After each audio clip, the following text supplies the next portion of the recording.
Hey, I'm Anis. Today we are going to make a classic and heartwarming dish using Bayara's authentic Bombay Biryani recipe mix.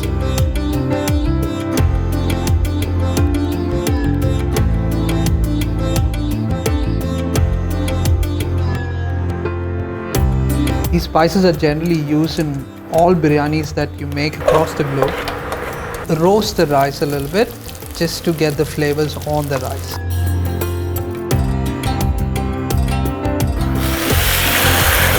My grandmom always says, whenever you pour water, it shouldn't look untidy on the sides.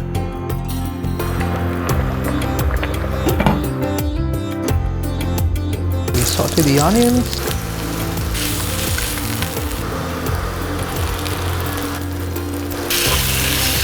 Bayara's authentic Bombay Biryani recipe mix is 100% pure, made of natural ingredients only, and free of preservatives, colorants, and artificial flavors.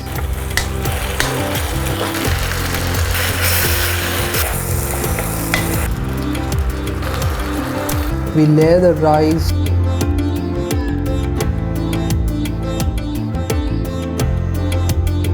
We all love eating food, don't we? But we always don't have the time to cook. With the new Bayara recipe mixes, both missions are accomplished. It's very easy to make and it tastes exactly like home.